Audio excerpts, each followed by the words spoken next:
This is the story of Toussaint Louverture, the enslaved man who broke chains with strategy, courage, and destiny. It began in Saint-Domingue, the richest colony in the Caribbean, the land the world now calls Haiti. It was the late 1700s, and sugar plantations stretched like oceans. The smell of cane, sweat, and blood filled the air. 500,000 men and women stolen from Africa worked the land under the lash. Among them was a small, thoughtful boy born enslaved around 1743, Toussaint Breda, later known as Toussaint Louverture. Louverture, meaning the opening, the one who makes a way. He was sickly as a child but sharp, curious, patient, always listening. Unlike many enslaved people, he learned to read and write. He studied medicine, philosophy, and war.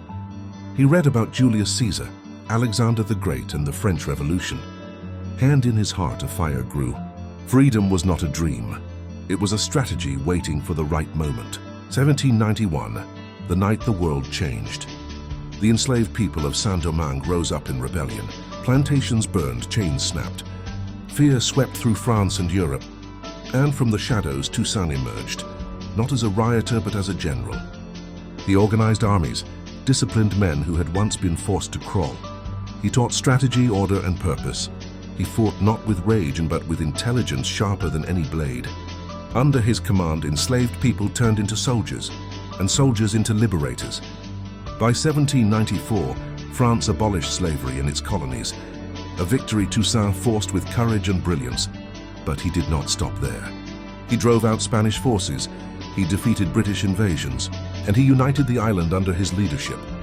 By 1801, the former slave had become governor for life, a black man ruling a land once drenched in black suffering. I was born a slave, but nature gave me the soul of a free man. But freedom always tests its champions. Across the ocean, Napoleon Bonaparte rose in France, hungry for power and empire. He sent 50,000 troops to crush Toussaint and restore slavery. It was one of the largest military expeditions in history. Toussaint fought like a lion, but betrayal came not by sword, Gus, but by handshake.